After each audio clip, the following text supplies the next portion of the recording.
There's a specific kind of petty heartbreak that doesn't just bruise you, it brands you. And Diputus Hari, Bangkit Besok opens with that brand still hot. A poor delivery guy named Gavin gets dumped for a rich man on the exact day his girlfriend is supposed to be celebrating her graduation.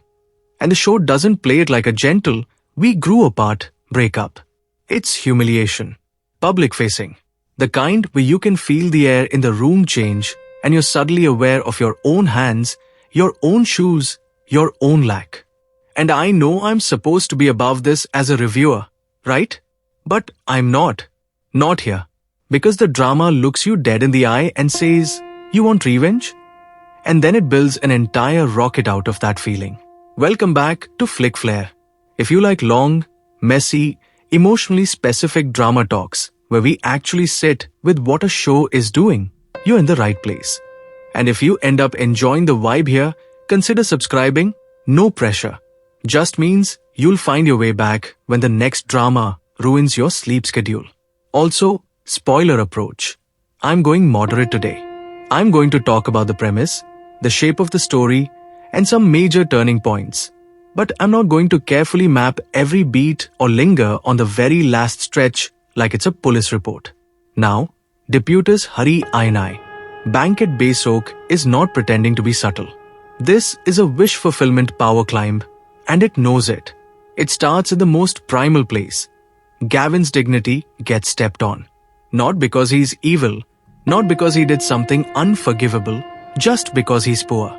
And that hurts in a way that's almost socially organized. Like everyone has silently agreed this is acceptable cruelty. The ex doesn't just leave, she upgrades. She makes the comparison the point.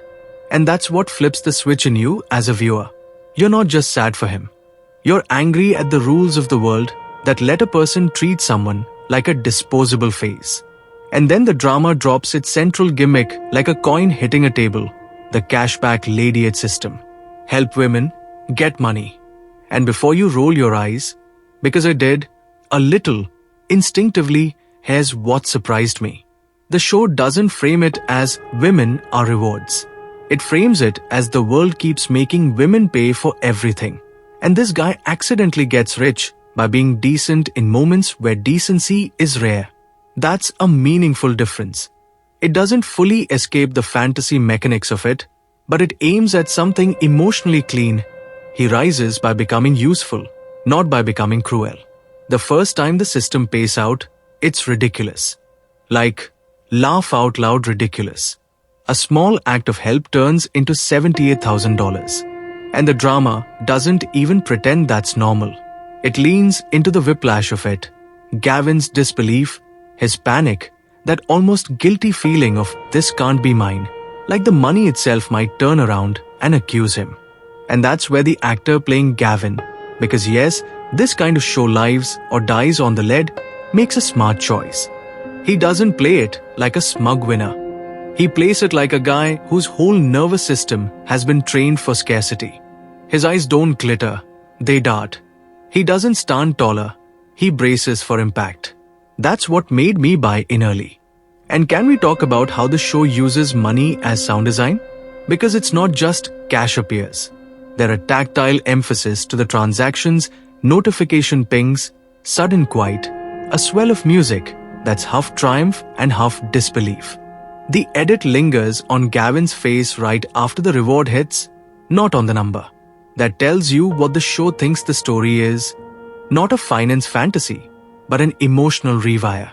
When you've been broke for a long time, money isn't just power. It's oxygen. It changes how your body feels in a room.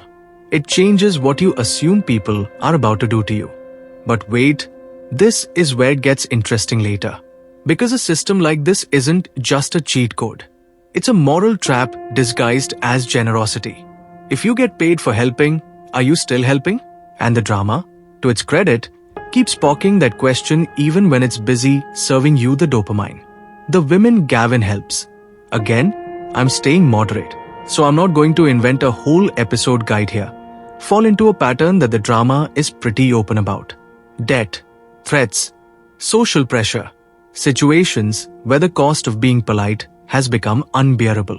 And Gavin steps in, sometimes with money, sometimes with time, sometimes with a kind of simple respect that the world has been withholding from them. And the cashback element turns each of those choices into a little moral gamble. Is he doing it because he cares, or because he knows the system will pay? Here's my contrarian take, and I know some people are going to disagree with me. I don't actually think the show needed the system to work. I said it. The system is fun, it's addictive, it gives the plot a rhythm, but the real hook isn't the magic. The real hook is watching a guy who's been treated like nothing try in real time to become someone who can protect people. There are scenes where he's clearly out of his depth, like he wants to help, but he doesn't have the social language for it yet. He's not suave. He's not a savior with perfect timing. He's a delivery guy learning how to speak when powerful people want him silent. That's the story. The system is just the drumbeat. And the show's title, Diputus Hari, Bangkit Besok, is basically a mission statement. Dump today, rise tomorrow. The tomorrow part is where the drama plays its hand. It's going to give you escalation. Not slow, not humble. Escalation. House. Restaurants. A law firm. It's a fantasy of vertical movement in a world that usually locks people into their lane. And I can already hear someone going, that's unrealistic. Yes, obviously. But realism isn't the only lens. The emotional realism, the feeling of wanting to be untouchable after being humiliated, unfortunately, that part is very real. There's a mini scene early on that really sat with me. And it's not even the biggest twist or the flashiest flex. It's a moment where Gavin is standing in a space that used to intimidate him. You can feel that old version of him in the posture, shoulders slightly forward, gaze lowered like he's trying not to take up air. And then something happens. He realizes he's not asking permission anymore. He's making a choice. The camera stays close enough to catch the swallow in his throat, the tiny pause before he speaks, like he's about to step off a ledge. And when he does, it's not a speech. It's a simple line, delivered with this cautious steadiness. That's the moment I went, oh, okay. This show understands what it's doing. Because anyone can write, he gets rich. That's easy. The difficult part is writing the transition between I don't deserve to exist loudly and I can take up space. That transition is where so many dramas either rush, or they turn it into a montage with inspirational music and call it character development. This one, at least in its strongest stretches, actually lingers in the discomfort. It lets Gavin be embarrassed by his own hope. It lets him flinch when someone praises him, like praise is just another setup. And if you've ever been the person everyone assumes will fail, that flinch is painfully familiar. Now, do I think the show is perfect? No. And if you came here for a pure rave, I'm going to be honest with you. The fantasy gets a little drunk on itself. There are times when the wealth progression feels like the drama is spinning a prize wheel. 1 minute we're in survival mode, the next minute we're talking about empires. And yes, it's satisfying. It's meant to be. But it also risks turning human problems into ATM receipts.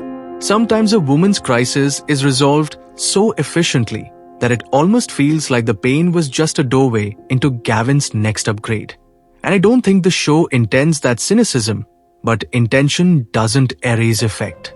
Still, when it hits, especially when the drama remembers that humiliation isn't healed by money alone.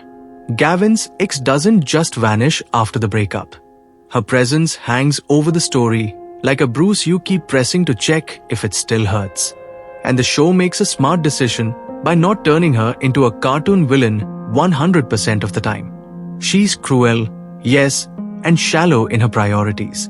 But she's also a product of a world that taught her poverty is a disease you catch by loving the wrong person. I'm not defending her choices. I'm saying the show is more interesting when it lets her be a person, not just a punching bag. But here's the question that kept pulling me forward. What happens when Gavin stops needing revenge and starts needing meaning? Because revenge is a motor, but it's a dirty fuel. It burns fast. And this drama, beneath the glossy look at him now moments, is quietly asking whether a life built to prove someone wrong can ever feel peaceful. Paige enters this story as more than just a romantic trophy, and I was so relieved about that. Because the easiest, laziest version of this drama would be X dumps him, he gets rich, he dates someone hotter and kinder, the end. But Paige is positioned like a mirror that doesn't flatter. She's not just there to clap for Gavin. She's there to test whether his kindness is still kindness when the stakes get complicated. And the chemistry between them, when it's written well, has this cautious warmth to it, like to people trying not to break something fragile. Also, quick aside while I'm here. The drama's relationship logic is occasionally hilarious in that heightened drama way where people meet and within 3 meaningful conversations, their fates are basically intertwined. I'm not judging. I'm just saying if real life moved like this, my therapist would be even richer than Gavin. But in the language of the show, it works because the emotional stakes are always turned up. Love isn't casual here. It's proof. It's refuge. It's a new identity. And speaking of identity, I want to linger on the way the show frames Gavin's masculinity. Because it could have easily gone into the usual poor guy becomes alpha nonsense. There are hints of that temptation, sure, moments where the camera enjoys his power a little too much. But overall, Gavin's rise is tied to protection and responsibility more than dominance. He doesn't win by humiliating people the way he was humiliated. He wins by making himself a shield. That's why the Ladiate system premise doesn't feel as gross as it could have. It's not women as points. It's women as people the narrative refuses to treat as collateral damage. And yet, the show is also playing with a very particular fantasy. The fantasy that goodness is finally profitable. That you can be kind and still win big. That the world will eventually recognize you and pay you back. That's a sweet idea. It's also dangerous if you take it literally. Because in real life, plenty of kind people get nothing but exhaustion. So the drama is doing something therapeutic, almost. It's giving you a version of the world where decency is rewarded at scale. That hit me harder than I expected. And I'll tell you why, personal confession time. Because I can't pretend I'm a floating camera. I've had stretches in my life where doing the right thing felt like volunteering to lose. Like you watch other people cut corners, step on necks, take the shortcut, and they thrive. Meanwhile, you're out here trying to be fair. And the reward is more work, more stress, more people expecting you to be the reliable one. So yeah, watching a drama where a small, sincere act of help turns into a life-changing win is absurd. But it also scratches that deep, tired part of your brain that just wants to believe kindness isn't a scam. Now, the craft around all this, visually and musically, has this glossy, forward-thrusting energy. The cinematography isn't trying to be art house. It's trying to be clear, dynamic, and emotionally legible. When Gavin is down, the spaces feel tighter. The lighting feels flatter. When the money starts flowing and his confidence starts following, the show opens up the frame. More reflective surfaces, more depth, more movement. It's not subtle, but it's effective in the way pop storytelling is effective. It tells your body how to feel before your brain catches up. The editing has a rhythm that mirrors the system mechanic. Setup, crisis, help, payoff. Setup, crisis, help, payoff. That could get monotonous, and sometimes it does. But when the drama spices it up with interpersonal fallout, when helping someone has consequences, when the ick starts pushing back, when Gavin's choices start attracting attention, it suddenly stops feeling like a loop and starts feeling like a ladder. And ladders are addictive. You keep climbing because you want to see what the next rung costs. Because yeah, the cost. Here's another rehook for you. The show is not just asking, can Gavin get rich? It's asking, what kind of man does he become when he can? And that's where the story starts to shift from pure fantasy into something with teeth. One of the more satisfying things is how the drama builds a community around Gavin almost by accident. The women he helps don't just disappear like NPCs after completing a quest. Their presence accumulates. Their gratitude turns into loyalty, and their loyalty turns into a kind of informal network. And in a story where the X tries to control the narrative with lies and social leverage, that network becomes a counterweight. There's something really emotionally right about that. The idea that the people you helped will remember. The idea that your reputation isn't built by the loudest person in the room, but by the quiet pile-up of decency over time. But, again, the drama is walking a tightrope.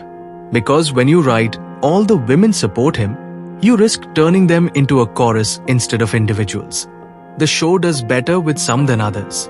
Some women feel vividly drawn, specific fears, specific pride, a particular way of speaking, a personal texture. Others function more like symbols. Woman with debt, woman with problem, woman who needs saving. And I wish the drama had slowed down sometimes and let those lives breathe, because the premise is literally built on them. If they're just stepping stones, the heart of the story gets thinner. Still, when it works, it's because of the emotional clarity. Gavin doesn't help out of pure saint lines. You can feel the anger under it. You can feel the need to prove something, and that's honest. People rarely transform from a clean place. Usually it's a mess. Usually you're half doing it for love and half doing it for spite. And the show lets Gavin be that messy combination without punishing him for it. There's also a quiet comedy to Gavin learning how rich people talk. The show has fun with the little dissonances. Him being too blunt in rooms where everyone is wrapped in etiquette, him not knowing the correct way to receive compliments, him having that practical, working-class instinct to solve a problem immediately instead of discussing it politely for 3 scenes. It's not sitcom humor. It's character humor. The kind that makes him feel grounded even as the plot escalates into near fairy tale territory. And the X, let's talk about her function in the narrative, because I think that's where some viewers will either be hooked or exhausted. She represents status anxiety weaponized. She's not just one person who did a bad thing. She's the voice of "you are what you can afford." So every time she reappears to stir the pot, the story isn't just doing romance drama. It's doing class warfare in miniature.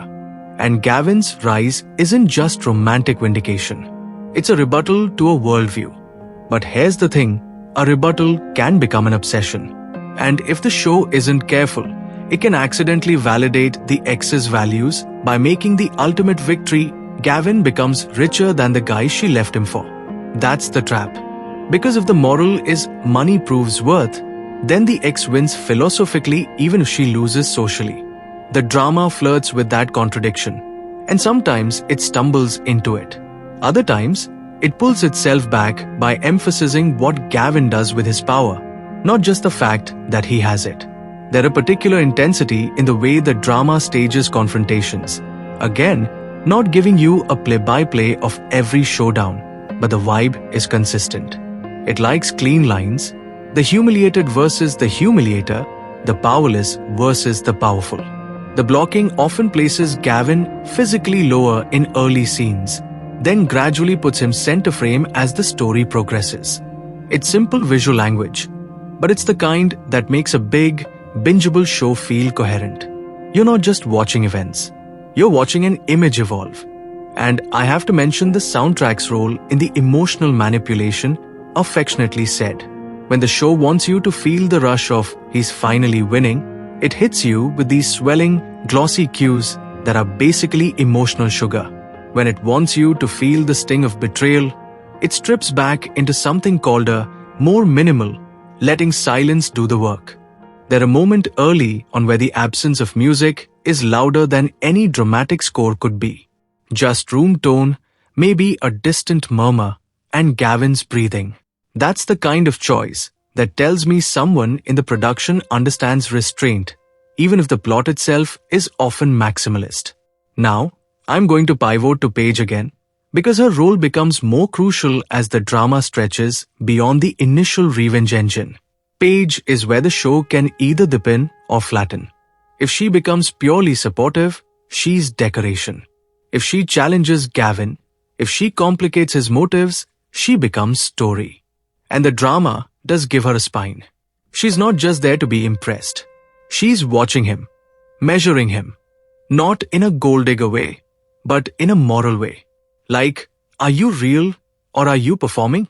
And Gavin, to his credit, doesn't always have a clean answer. Sometimes he's performing, sometimes he's not. And that tension is the best part of the romance, because it makes it feel earned instead of assigned. So here's what I want you to hold in your mind as we keep going. This isn't just a glow-up story. It's a story about what humiliation does to someone and what it takes to rebuild not just your bank account, but your self-respect.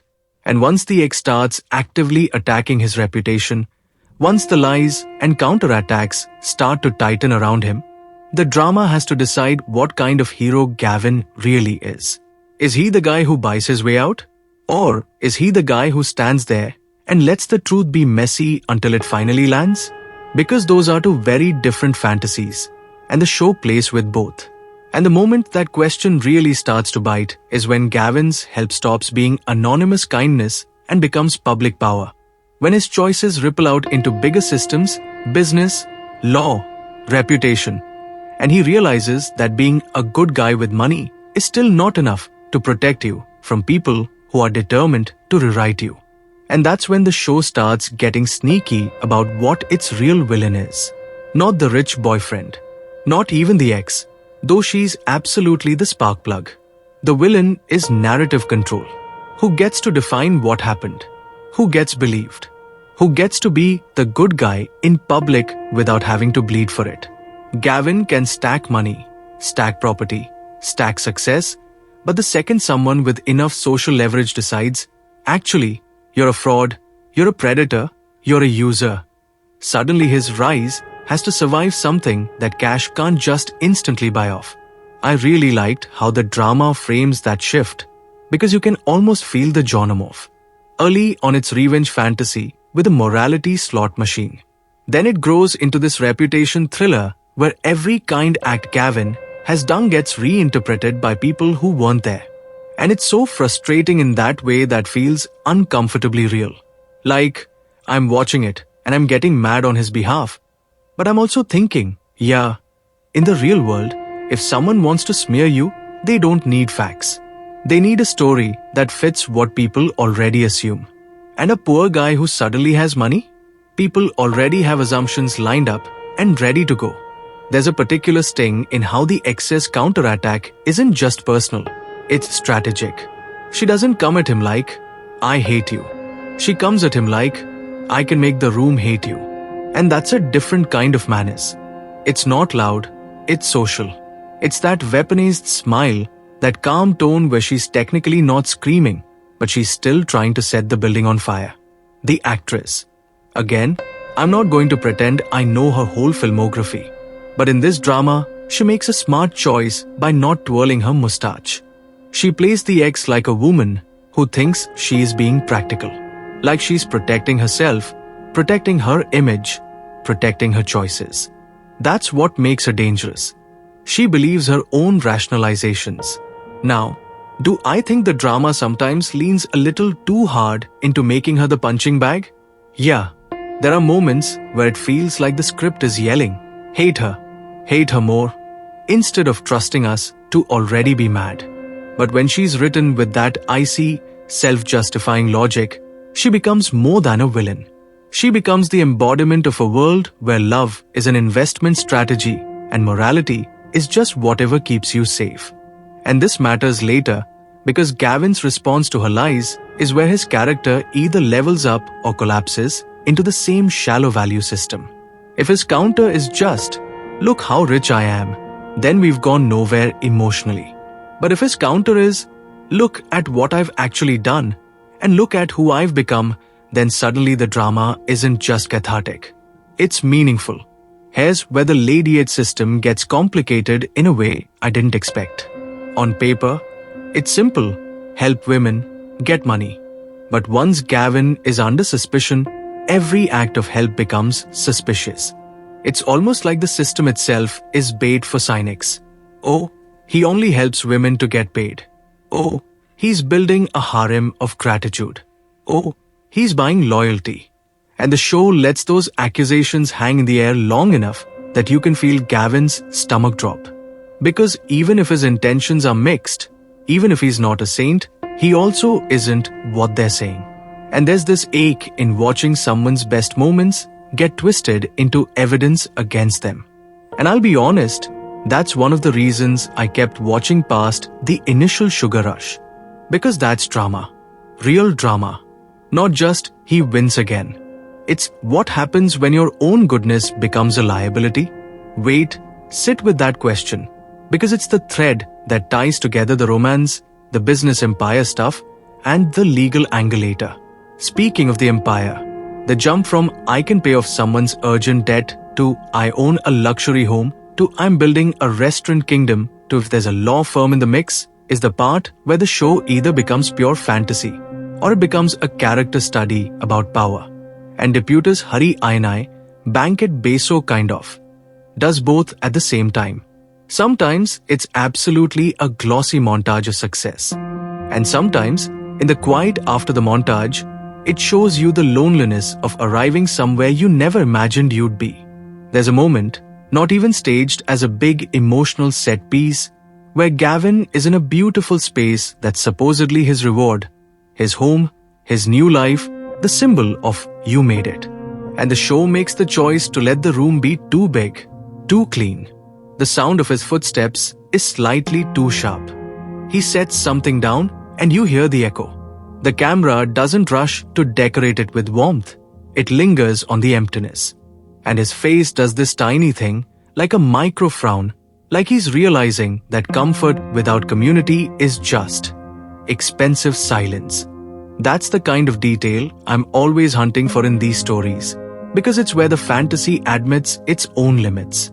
The restaurant stuff is where the series starts to flex a different vibe. Food spaces are inherently social. They're warm, they're noisy, they're chaotic. They're the opposite of that echoing luxury home. And when Gavin's world expands into restaurants, you get this nice shift in color and texture. More umber lighting, more steam, more clatter, more life. Even if the show isn't doing food cinematography on the level of some gourmet dramas, it understands the emotional symbolism. He's not just buying assets, he's creating places where people gather. That's a subtle but important distinction. He's building a world, not just a bank account. Now, the law firm angle. On one level, it's pure escalation. Like, okay, sure, why not at a law firm too? We're already riding the fantasy train. Let's add leather chairs and glass walls and people saying objection in crisp suits.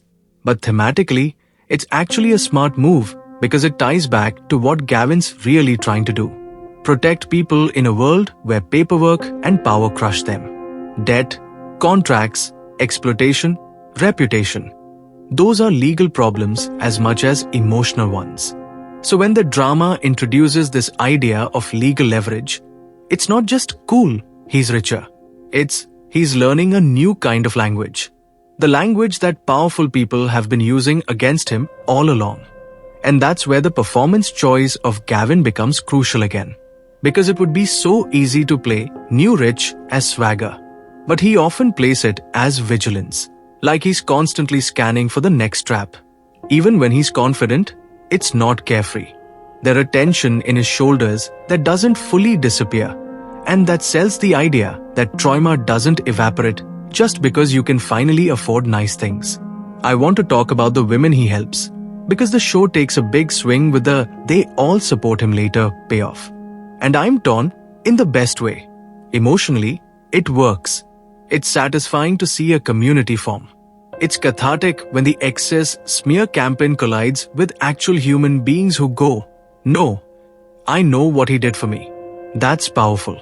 That's the kind of moment you watch and you feel your chest loosen a little. Like, okay, decency isn't invisible forever. But craft-wise, it's also risky because it can turn these women into a courtroom audience, again, not literal, just in the narrative sense. a group that exists to validate Gavin. And when that happens, the show flirts with reducing women into moral receipts. See? He helped women, therefore he's good. Which is not how life works. Helping people doesn't automatically make you pure. And also, women shouldn't have to become a human shield for a man's reputation, even if that man is genuinely good to them. So the best scenes, for me, are the ones where the women aren't just grateful. They're complicated. They're proud.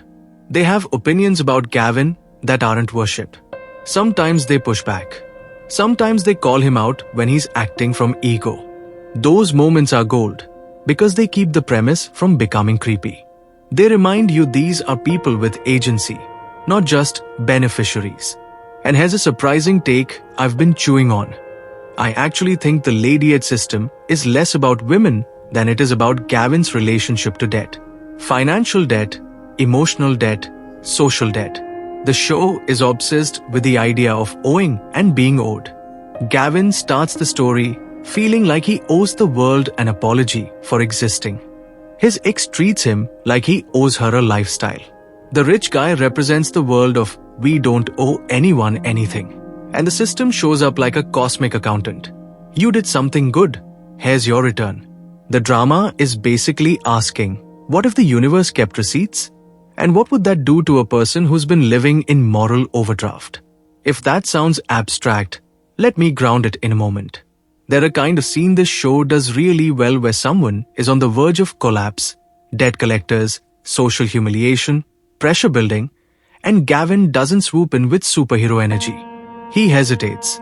You can see him calculating, not just money, but consequences. He looks around, he listens, he notices details. And then he steps in with a decision that feels both brave and weirdly practical. Like, okay, here's what we're going to do. Not, I will save you. More like, we're going to untangle this mess together. That vibe is why I could stay with the premise without feeling gross. But the drama also uses that structure to create an addictive rhythm. Crisis, intervention, reward, repeat. And I want to be honest about the pacing here, because for newcomers especially, this could either be your favorite thing or your breaking point. The show has that bingeable quality, where each segment feels like a little hit of resolution. It's comforting. You get the satisfaction of seeing a problem addressed, a power shift happen, a payout come in. Your brain goes, one more. But sometimes, because the structure is so consistent, you can start feeling the seams. Like, you can predict the beat before it lands. What saves it, most of the time, is when the show complicates the emotional consequence. It'll resolve a debt, but it won't resolve the shame. It'll fix a problem, but it won't fix the relationship. It'll give Gavin money, but it won't give him peace. That's the layer that keeps it from turning into pure rich guy solves everything a fluff. And the excess lies are part of that complication. Because lies don't get undone with a single payout. Lies live in people's minds. Lies turn friends into strangers.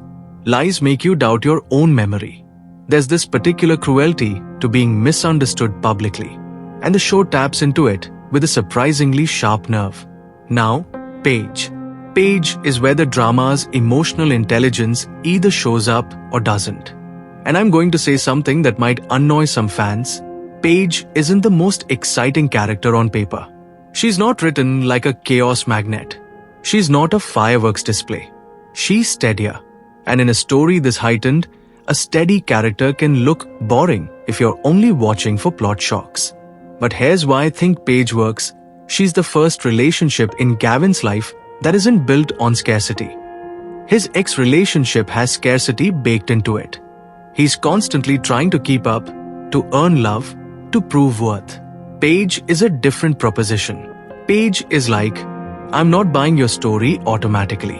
I'm not rejecting it automatically either. Show me who you are. That's a healthier dynamic.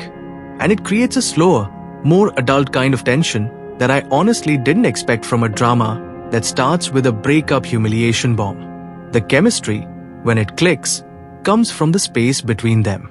The pauses, the moments where Gavin wants to impress her and then stops himself because he realizes that's not what he wants anymore. He wants to be seen without performing. And Paige, being who she is, doesn't reward performance the way his ex did. She rewards consistency. That's not as flashy, but it's more romantic to me, because it's less like a trophy and more like a home. Now, I'm going to say something mildly self-dragging. I realized while watching that I have a low tolerance for romances that feel like HR-approved emotional support. You know the type. Perfect communication, no friction, just two attractive people politely affirming each other. That's not interesting to me. Paige and Gavin avoid that trap by having real friction, different values, different tempos, different fears. But the drama doesn't turn that friction into cruelty. It turns it into negotiation. That's a hard balance, and I appreciate it. And just when you settle into the comfort of, okay, this is going to be a wholesome climb, the show starts letting Gavin's power create distance. Because power does that. Even good power. There is scene vibe, again. I'm not pinning it to a specific episode number where someone from his earlier life looks at him now and you can feel the gap. Not jealousy exactly. More like disorientation. Like, I don't know what to call you anymore. And Gavin doesn't know either. That's sad. That's honest. Rising isn't just gaining things. It's losing the ability to belong in the places that shaped you. So the question becomes, what is Gavin building this for? Is he building it to punish his ex? To prove himself? To protect the women he helps? To win Paige? Or because he finally believes he deserves a future? The drama keeps those motives layered and sometimes contradictory. And that's what keeps him from becoming a cardboard, good rich guy archetype. Let's talk visuals for a second, because the show uses class as a literal color palette. Poor spaces are rendered in harder, flatter tones. The lighting feels less forgiving. When we get into wealth spaces, everything gets glossy, glass, metal, polished surfaces. But the show isn't only glamorizing wealth, it's also making it feel cold. That's why that empty house quite worked. That's why the rich spaces sometimes feel like museums. You can sense the show's ambivalence. It wants you to enjoy the fantasy, but it also wants you to feel the sterile loneliness lurking inside it. Music-wise, the series is pretty efficient. It knows exactly when to hit you with a uplift. It knows when to let tension sit. I did notice that in the more system payout moments, the cues can get repetitive. Like the show has a handful of emotional buttons, and it presses them predictably. But in the better dramatic sequences, reputation threats, confrontations, moments where Gavin's dignity is challenged, the sound design tightens. The air gets thinner. The music backs off. That's when you feel the show trusting the actors. And the actors, overall, carry a lot of weight here. Gavin has to be sympathetic without being pathetic. He has to be powerful without being smug. That's not easy. Paige has to be warm without being a placeholder. The ex has to be antagonistic without being a cartoon. And then you've got all the supporting women, each needing to feel like a person rather than a case of the week. When the casting and direction work, you get these little flashes of human specificity. A tremor in someone's voice when they finally ask for help, a defensive laugh when they're ashamed, a sudden stiffening when someone mentions money. Those details are what make the melodrama land.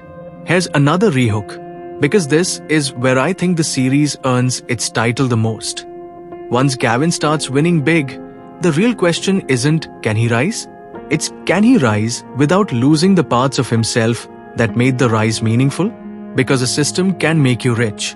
It can't keep you kind. And that's where the show's theme of regret starts whispering. The storyline promise is live without regret. But living without regret doesn't mean living without pain. It means making peace with your choices. And the drama keeps putting Gavin in positions where any choice will cost him something. Help this person? Risk being accused. Don't help? Betray your own values. Invest here? Risk losing stability.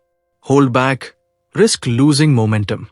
And as the stakes get bigger, the decisions get morally murkier. One of the smartest things the drama, does is show that as Gavin becomes more capable, the kinds of problems he's exposed to become less simple.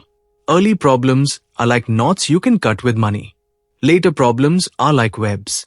They involve institutions, contracts, reputations, systems that feed on silence. That's when the law firm element becomes more than a flex. It becomes a narrative tool to show Gavin stepping into arenas where compassion alone doesn't win. You need strategy. You need allies. You need patience. Now, let's address the elephant in the room. The premise, help women get money, could have been written in a way that feels like gendered exploitation dressed up as heroism. And I think the show mostly avoids that by making the woman's problems rooted in structural pressure rather than personal incompetence. It's not women can't handle life, so a man rescues them. It's this society squeezes them, and someone finally intervenes. That's a crucial framing. But it's not flawless. There are still moments where the camera lingers a bit too lovingly on Gavin being the guy who fixes it. Like the drama can't resist making him the center of every resolution. If I'm putting on my critic hat, without turning this into a lecture, the best antidote would have been giving some of those women more independent resolution. Like, Gavin helps, sure, but they also help themselves in meaningful ways. And we do see hints of that. The drama just doesn't always linger on it. It's so eager to keep the momentum that sometimes it skips the aftershocks. And yet, the aftershocks are where the story gets good. Because helping someone isn't a clean exchange. It creates obligation feelings. Gratitude can become pressure. Dependence can sneak in. And the show occasionally acknowledges that dynamic, especially when Gavin realizes he doesn't want to be worshipped. He wants to be trusted. That's a different emotional need. There are moments later in the story's general arc, again, keeping it moderate, where Gavin is faced with people speaking for him, defending him, almost fighting on his behalf. And instead of being purely grateful, he's uncomfortable. Because he remembers what it felt like to have no voice. And now he's watching others potentially lose their voice by centering his. That's a sophisticated discomfort. And it's not always spelled out, but it's there in his reactions. In the way he tries to redirect credit. In the way he doesn't fully relax when people praise him. And Paige's presence amplifies that discomfort in a good way. Paige is the person who can ask him gently but firmly, "Are you doing this because it's right? Or because you need to feel right?" And that question is lethal. Because it hits the difference between morality and ego. And that's the kind of question that makes a romance meaningful. It's not just, "Do you like me?" It's, "Who are you when no one is watching?" Or worse, "Who are you when everyone is watching?" Let me paint a mini scene that captures the vibe of the show when it's at its best, without pretending I'm quoting exact dialogue. There's a public moment where the air is tense, people are murmuring, eyes are on Gavin. The smear has done its job and the room is primed to judge. You can almost hear the social appetite for a downfall. And Gavin stands there with that old poverty instinct flaring. Don't make it worse. Don't draw attention. Don't give them a reason. He swallows. His jaw tightens. For a second, you think he might lash out. And then, instead, he does something quieter. He addresses the situation without begging, without groveling, without performing for their approval. And the camera holds long enough for you to feel the courage it takes to not scramble for love from people who already decided you're wrong. Then, this is the part that got me a little. Someone he helped steps forward. Not in a cheesy, "I will testify" way, but in that shaky, human way where you can tell they're terrified and doing it anyway. Their voice catches. They speak anyway. And suddenly the room's power dynamic shifts, not because Gavin flexes, but because truth accumulates. That's the emotional thesis of the show in one beat. You don't escape humiliation by humiliating back. You escape it by refusing to be rewritten. Now, does the drama sometimes make that too neat? Sure. There are moments where the collective support feels almost mythic, like a perfectly timed chorus. Real life is messier. Some people would stay silent. Some would doubt. Some would resent. But in the language of the story, the myth is the point. This is a healing fantasy. A world where your kindness builds an army. A world where being decent doesn't just feel good, it protects you. And I want to linger on that because it's easy to sneer at wish fulfillment. But I think people underestimate how much wish fulfillment reveals what we're starving for. We're starving for fairness. We're starving for consequences that match actions. We're starving for a universe that notices. So yeah, watching Gavin get rewarded for helping can feel childish in a cynical mood. But in a tired mood, it feels like a glass of water. Another thing the show does well is make Gavin's transformation not just external. You can see him learning to speak in rooms that used to shrink him. At first, he's reactive. He's defensive. He's braced for attack. Later, he's proactive. He asks questions. He negotiates. He sets boundaries. And you can tell the actor is tracking that progression with small, consistent choices. The way Gavin holds eye contact a second longer. The way he pauses before answering instead of blurting. The way his hands stop fidgeting as much. Those are the invisible markers of confidence. Not the car, not the house, the nervous system calming down. Wait, because this next pivot is important. The more Gavin becomes the guy who can solve it, the more the show toys with the possibility of him becoming addicted to being needed.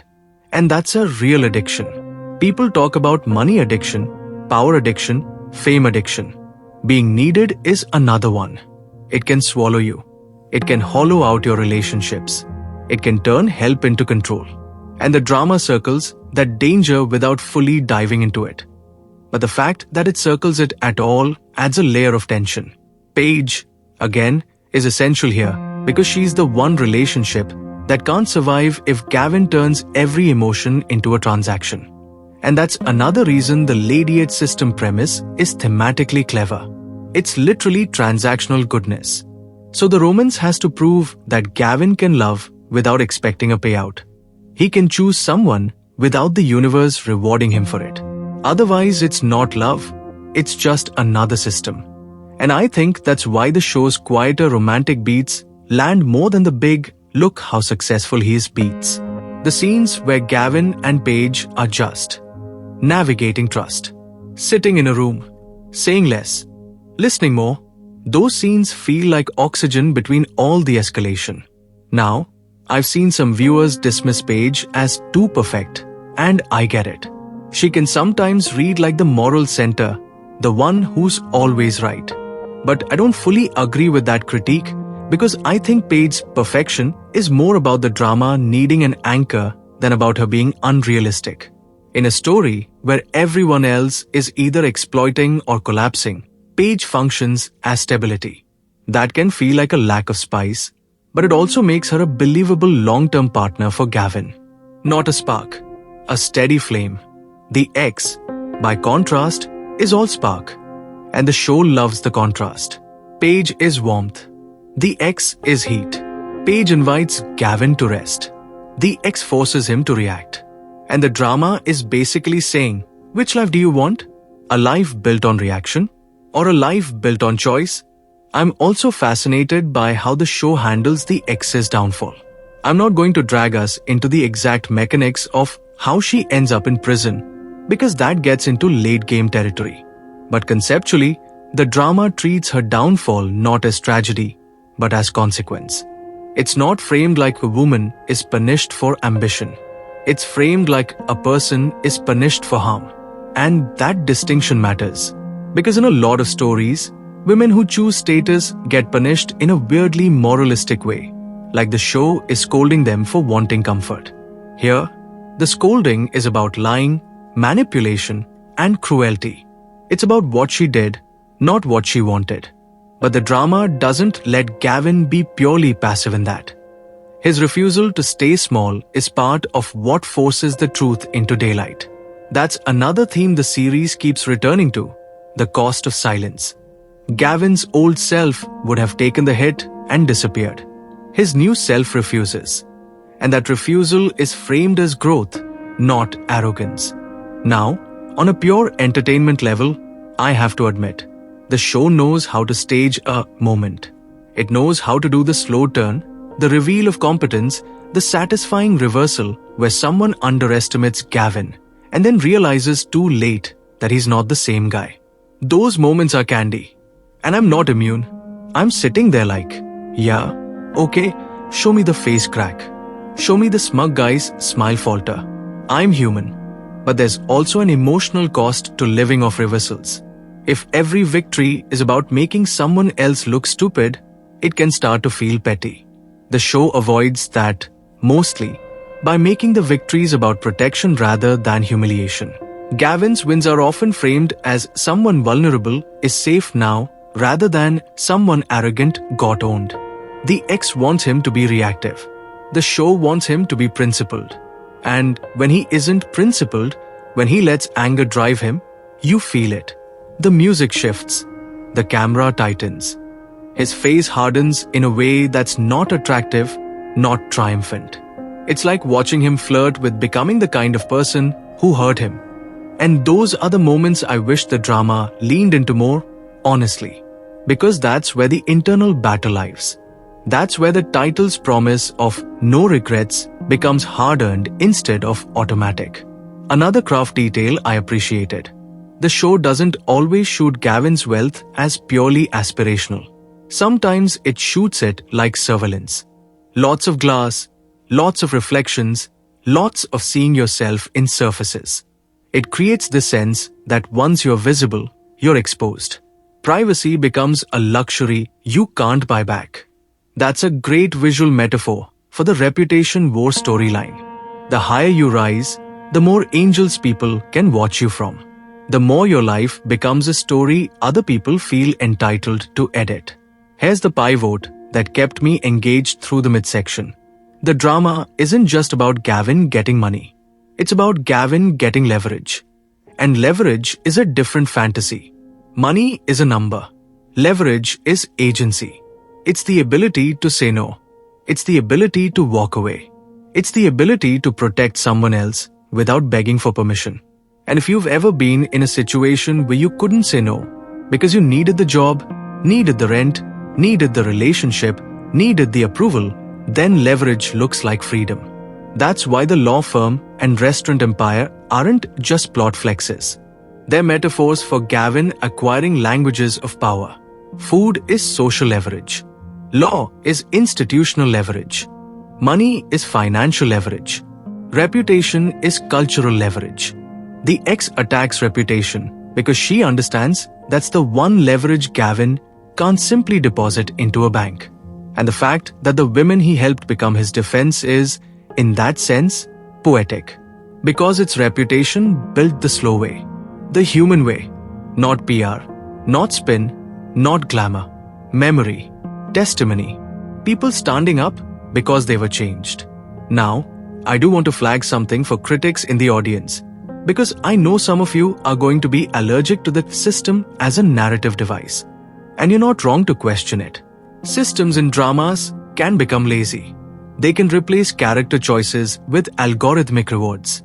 They can turn morality into gamification. But I think in this show, the system is intentionally a temptation.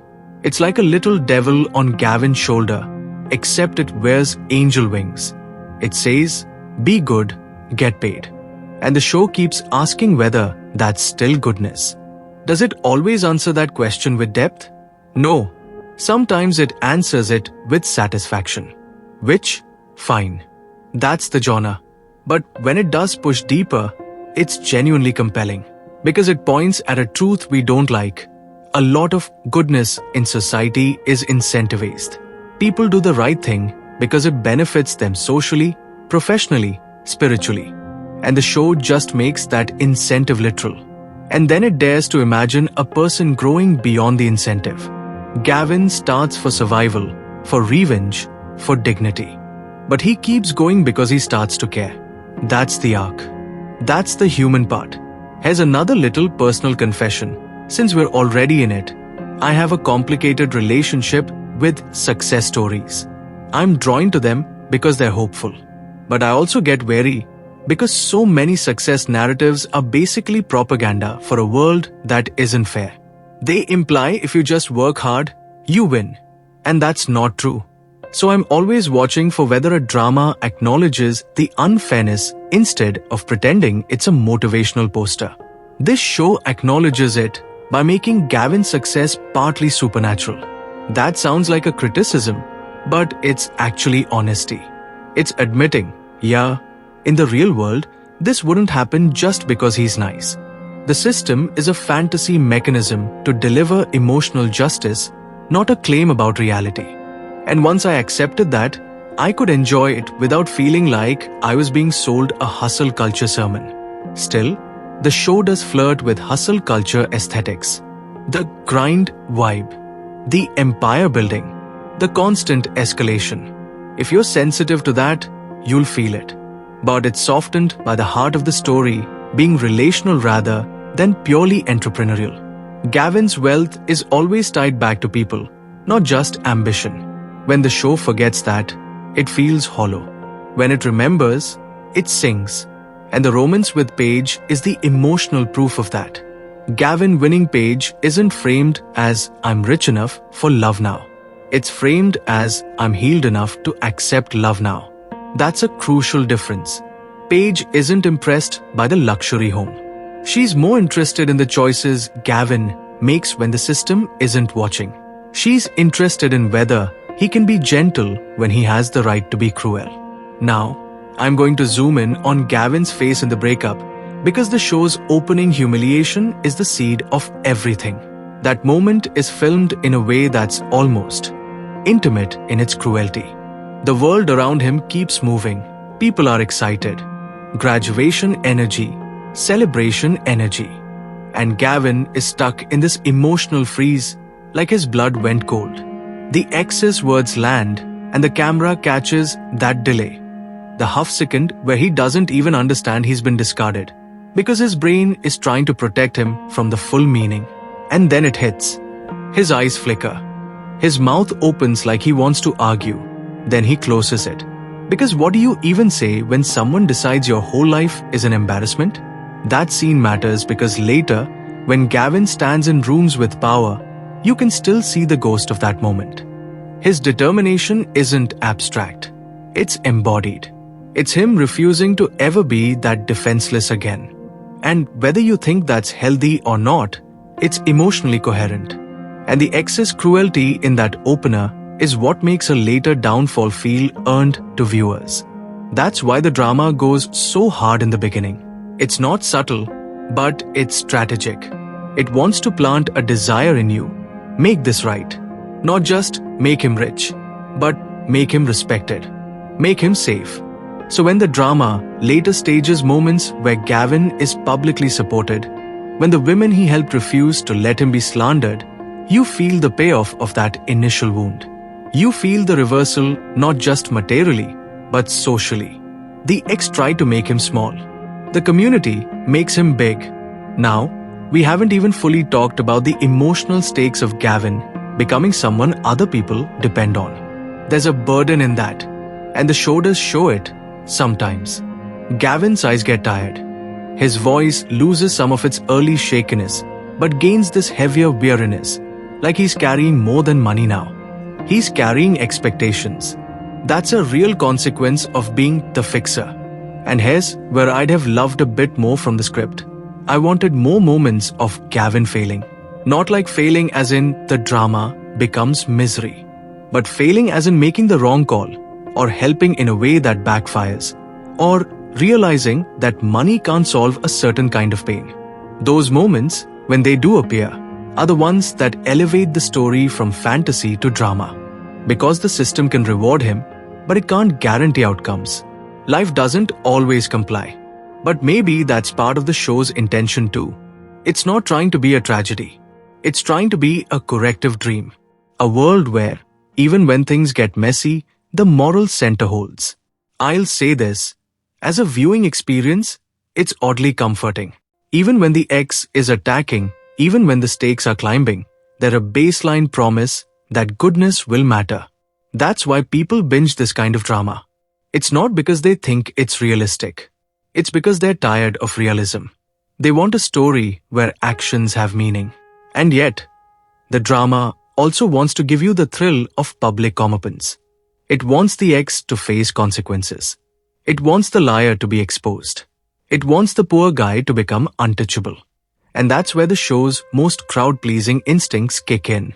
Wait, because the real test of a drama like this isn't the rise. It's the moment the rise threatens the love. The moment success demands a sacrifice. And the show definitely toys with that tension in the way it positions Paige and Gavin against the pressures of reputation and power, especially when Gavin's world starts attracting the kind of attention that doesn't care about his intentions. There's a subtle sadness in watching Paige navigate loving someone who is becoming a symbol. Because you can love a person, but can you love a symbol without losing the person? Gavin's identity starts to be negotiated by strangers, online chatter energy, social rumor energy, all that. And Paige, being the grounded one, has to decide whether she's dating Gavin or dating the public version of Gavin. And Gavin has to decide whether he can keep Paige safe without controlling her. Because that's another trap of protective masculinity. It can become a cage. The show is at its best when Gavin chooses trust over control. When he lets Paige have agency even if it terrifies him. That's growth. That's the kind of growth that money can't buy. Now, there's also the matter of how the show handles women supporting him without sliding into women are his army. The scenes that work best are the ones where those women are supporting him because they believe in truth, not because they're blindly loyal. They have their own reasons, their own boundaries, and you can feel the drama trying, at least some of the time, to honor that. The ex's fate, ending up in prison, is the story's most overt justice served moment. It's the kind of thing that makes viewers clap. But it also raises the question, what does Gavin feel when the person who humiliated him is finally punished? Relief? Satisfaction? Sadness? Emptiness?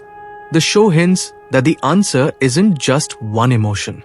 And that's what I appreciate. Because revenge fantasies often end with fireworks. Real healing sometimes ends with quiet. And I'm not saying Gavin forgives her.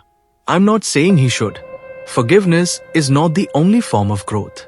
Sometimes growth is simply letting go of the need to keep reliving the injury. The show's title implies that dump today, rise tomorrow. Tomorrow isn't about her anymore. Tomorrow is about him. But we are not at tomorrow yet, emotionally. The middle of the story is still full of noise, still full of threats, still full of proving. And that's where the show's momentum is strongest. Because you're watching Gavin become sharper, more strategic, more capable, while still wrestling with that original wound. It's also where the production starts leaning harder into spectacle. More polished sets. More look at his new life framing. More dramatic confrontations staged in spaces that visually scream status. And it's fun. It's undeniably fun. But it's also where you might start feeling the difference between what the show is saying and what it's showing. Because the show says, worth isn't money. But it shows you money as the primary tool of worth. It's a tension it never fully resolves. It tries to resolve it by making Gavin's money flow from kindness. But it's still money. It's still a fantasy that the best people get the biggest reward. And I think that's okay. As long as we watch it as a fable, not a manual. One more craft thing. The show's camera language around Gavin changes in a way that I found satisfying. Early on, he's often shot with more distance when he's being humiliated, like the world is watching him, and he can't escape the gaze. Later, he's shot with more control, centered, stable, sometimes even slightly low angle, but not in a cheesy God mode way. In a he can finally stand here way. That evolution makes the rise feel physical. And if you're a newcomers type viewer, that's what I'd prepare you for. This is a drama that communicates emotion through escalation. It escalates space. It escalates wardrobe. It escalates lighting. It escalates how many people are paying attention to Gavin. And that attention becomes its own form of pressure. Which brings us right back to the theme of narrative control. The ex tries to control the story. Gavin tries to live the truth. Paige tries to protect the person inside the story. The women Gavin helped try to protect their own dignity while also refusing to be used as pawns. Everyone is fighting over meaning, not just events. And the reason that resonates is because we're all doing that all the time. We're all trying to control how we are perceived. We're all terrified of being misunderstood. We all have an ex-version of the world that judged us for not being enough. So when Gavin finally stops begging the world to see him, when he starts acting like he already sees himself, that's the real rise. The house is just set dressing. The restaurants are just symbols. The law firm is just leverage. The internal shift is the story. And the show keeps testing that shift by throwing bigger and uglier accusations at him, forcing him to decide whether he'll respond with the same cruelty he received, or whether he'll respond with something harder. Restraint, patience, and proof built over time. Restraint, patience, and proof built over time. And that sounds noble on paper, but the drama doesn't let it stay noble. It makes it expensive. It makes it slow. It makes it feel like swallowing glass sometimes, because Gavin is standing there with all this new leverage, all this new capability, and the instinct is to crush the person trying to crush you. The instinct is to make it quick, to make it humiliating, to make it unforgettable. And the show keeps putting him in situations where that would actually be the easier option, the more satisfying option in the short term. Then it dares him to choose the longer road anyway. That's when I started paying attention to how the series treats silence. Not silence as in nothing happens, but silence as in he doesn't react the way the world expects a wounded man to react. You'll get these beats where the ex provokes, someone whispers, the camera pushes in like it's begging for a blow-up, and Gavin just lets it hang. He breathes. He holds eye contact. He doesn't give them the clip they want. And it's wild how tense that can be. The drama is basically turning self-control into action choreography. Like, can you feel how hard it is for him not to implode right now? And I did. It also changes the way you watch him. At the beginning, you're rooting for him to finally do something, to finally fight back. But later, once he's capable of fighting back, you're watching for whether he can avoid becoming addicted to the fight. That's a more grown-up tension than I expected from a show whose premise is basically help women get rich. And again, it doesn't always handle that tension with the nuance it could, but it knows the tension exists. That alone is worth something. And it's not just Gavin who's evolving. The drama is evolving its understanding of what humiliation is. Early humiliation is obvious. It's public dumping, class-based cruelty, the kind of scene where you can almost taste the metallic shame. Later humiliation is subtler. It's being talked about as if you're not in the room. It's people smiling at you while believing the worst version of you. It's having your kindness treated as manipulation. Those are humiliations that wealth can't insulate you from. And the show keeps dragging Gavin into them like, okay, you wanted to rise. Here, this is part of it. Here's the part that made me laugh a little in spite of myself. Because I am who I am. There is a certain style of scene where Gavin walks into a space and you can practically hear the drama whispering. Watch them underestimate him. And I always think I'm above it. I always think, okay, yes, I know what you're doing. And then it happens. And I'm like, yeah, keep underestimating him. Please. It's embarrassing how effective it is. The show understands a basic viewer hunger. The hunger to see someone who's been dismissed finally be undeniable. But I want to be clear, because this is where my stance gets a little mixed even though I loved the ride overall. Being undeniable is not the same as being healed. And I think the drama sometimes confuses those two things because it's so busy delivering the dopamine. It gives Gavin undeniableness through money, influence, businesses, suits, a luxury home, a law firm. It gives him a visual language of success. And that's thrilling. But healing is slower. Healing is quieter. Healing is what happens in the moments the show doesn't always have patience for. So when it does slow down, even briefly, I perk up. There's this recurring vibe of Gavin in between victories, when he's alone or with Paige. And you catch this look on his face like he's checking whether the old pain is still there. Like he's poking a bruise. The bruise is smaller, sure. But it's not gone. And the show's smartest emotional move is never pretending it's gone. Wait, though, because the show also has to answer a question it kind of created for itself. If Gavin's rise is powered by the cashback lady system, what happens when the system isn't enough? What happens when the problem isn't financial, or legal, or reputation-based in a way that evidence can fix? What happens when the problem is someone's despair, or Gavin's own emptiness? That's the place where the concept either deepens into something human or it stays a pretty machine. The drama's answer, more often than not, is relationships. And I respect that. Because it could have been lazy and made the system solve everything like a video game cheat. But instead, it gradually shifts the emphasis toward people choosing to stand with each other without being paid. The women Gavin helped aren't just helped. They become connected. Paige isn't just one. She becomes a partner who influences his choices. Even Gavin's enemies stop being obstacles you can simply buy your way around. They become threats that require trust and community to withstand. Now, I'm not going to invent a dozen specific subplots the show may or may not have. I'm staying with what the storyline gives us. Gavin helps women out of debt and trouble, rises dramatically, X attacks with lies. Women support him, X goes to prison, Gavin gets Paige. Wealth, no regrets. Within those coordinates, the drama's emotional architecture is pretty clear. It's building toward a late-game moral vindication that isn't just he's rich now. It's he's believed now. And that's huge. Because for a character like Gavin, belief is the real luxury. I want to linger on the idea of belief for a second, because I think that's the core of why the show hits people. A lot of us don't actually fantasize about being rich.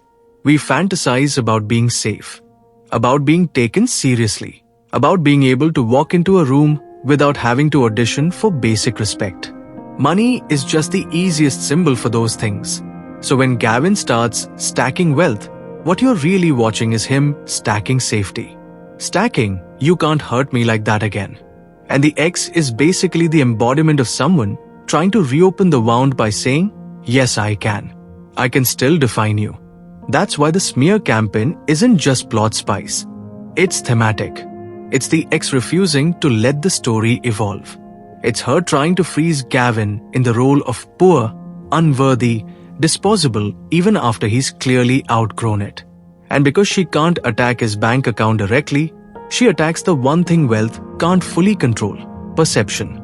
Social narrative. One of the most cathartic things the drama does is show that perception can be re-earned. Not instantly, not cleanly, but through accumulation, through witnesses, through consistency, through people saying, I was there. That's why the women he helped supporting him later lands so hard. It's the show paying off its own moral logic. You can't build a reputation on a single performance, but you can build it on repeated choices. I know. It's idealized. In real life, people forget. People stay quiet. People get scared. People decide it's not their problem. But in a drama, idealization can be a form of emotional justice. It can be a way of saying, this is how it should be. This is what community should do. And I'm not mad at that, especially in a world where so many stories revel in cynicism. And speaking of cynicism, I want to address the inevitable critique. Isn't it weird that the system is specifically about helping women? It's a fair question. If you came into this expecting a strictly progressive, carefully theorized gender narrative, you might find the premise inherently awkward. Because it can feel like a transactional, gendered morality, women as the trigger condition for cash. That's the discomfort. The drama's defense, whether intentional or just how it plays, is that the women aren't treated as props when it's at its best. Their problems are contextualized. Their lives are shown as constrained by debt and social pressure. The show positions Gavin's help as an intervention into structural unfairness, not a rescue of helpless damsels. But does it fully escape the savior framing? No. There are definitely moments where the story's pleasure comes from watching Gavin be the guy who can fix it. And that's a fantasy with baggage. It doesn't ruin the drama for me, but it is something to clock. Because the difference between helping and saving is power. Helping says, I'm with you. Saving says, I'm above you. The show sometimes blurs that line. Here's my respectful contrarian take, though I think some viewers overfocus on the gendered premise and miss what the show is doing with Gavin as a man who chooses care as his path to power. In a landscape where a lot of male-lead power fantasies reward domination, this one rewards protection. That's not nothing. Is it perfect? No. But it's pushing in a direction that, frankly, I'd rather see more of. It's a story where masculinity isn't proven by how many people you crush, but by how many people you shield. And it's okay to appreciate that even while acknowledging the premise's weirdness. Also, the show's choice to have the women Gavin helped support him later is a double-edged narrative sword. But it's also kind of ethical statement. It says, the people you help are not disposable. Their lives continue. Their voices matter. That's a better message than the typical hero helps someone once and moves on. The series tries to create continuity of impact, which is rare in this kind of wish fulfillment structure. Now, let's talk about Paige again, because Paige is the emotional tomorrow. Paige is the part of the title that isn't about revenge. She's not a reward, she's a new beginning. And what I liked is that the show doesn't frame Paige as the woman who fixes Gavin. She doesn't heal him with romance magic.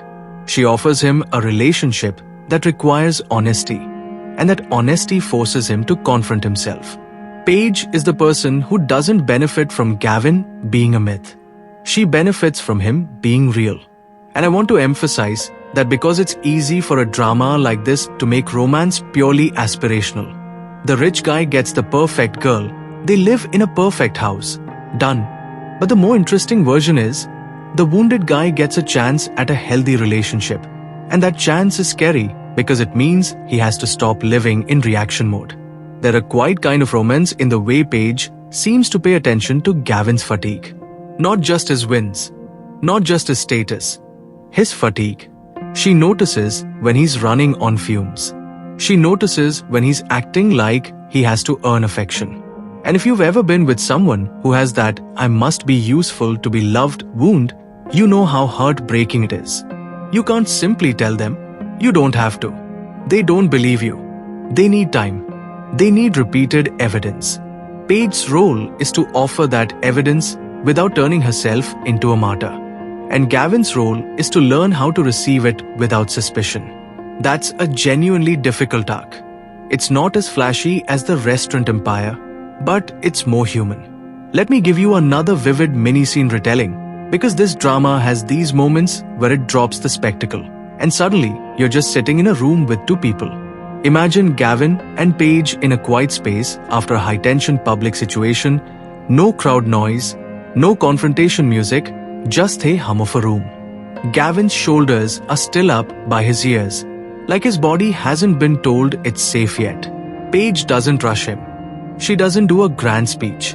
She just waits, and the camera gives the waiting time to matter. Then Gavin says something that isn't clever or triumphant. It's something small, almost shameful, a fear that people only like him because he's useful now, because he can provide something. And Paige, instead of saying that's not true, asks a question that lands like a hand on his chest. Do you like you? That's it. Simple, but devastating. Because he spent so long chasing external validation that the idea of internal validation feels alien. And you can see it on his face. The actor doesn't play it like a tearful breakthrough. He plays it like someone trying to remember a language he never learned. He blinks. He looks away. He exhales like he's been punched gently. That's the kind of acting that makes a heightened story feel grounded. Wait, because that question, do you like you, is basically the show's hidden thesis. The excess cruelty works because Gavin's self-worth is fragile. The system's rewards work because Gavin's self-worth is hungry. The rise matters because Gavin's self-worth has been starved. The climax matters because Gavin's self-worth becomes stable enough that lies can't uproot it. That's the emotional arc beneath the money. Now, the restaurant empire and law firm elements also serve another theme: legitimacy. In a world that measures worth by institutional affiliation, I own restaurants and I have a law firm are ways of saying, I belong in the room now. They're legitimacy tokens. And the show is very interested in what legitimacy does to a person. It can free you. It can also make you conform. It can make you start protecting your image the way your enemies do. That's why the show's later stretch, when the ex is actively trying to ruin him, feels like a stress test. Not just for his reputation, but for his identity. Is Gavin going to become a PR machine? Is he going to start treating relationships as assets? Is he going to start being kind only when it's strategically profitable? Or can he hold onto something more stubbornly human? The drama often answers by showing Gavin choosing the harder path, choosing transparency over spin, choosing to let the women speak for themselves rather than orchestrating them, choosing to keep helping even when it puts him at risk. And I'll admit, sometimes that reads as heroically idealized. But it's also the show's point, a man choosing not to rot. Now, let's not pretend the show is above melodrama. It loves big swings. It loves the dramatic reveal, the public reversal, the villain's face when they realize they're cornered. It loves justice. And I don't say that like it's a bad thing. I say it like, if you come into this drama expecting subtle realism, you're going to feel like you're watching a moral fireworks show. That's what it is. It's not ashamed of itself. It wants to satisfy you. And I think it's worth talking about satisfaction as a craft element. Some dramas treat satisfaction like it's cheap, like it's leisure. But satisfaction is hard to earn. You have to set up pain convincingly. You have to make the injustice feel intolerable. You have to build the villain's power in a way that feels real enough that their downfall feels deserved. You have to keep the protagonist sympathetic while giving them momentum. Diputus Hari, Bangkit Besok understands those mechanics.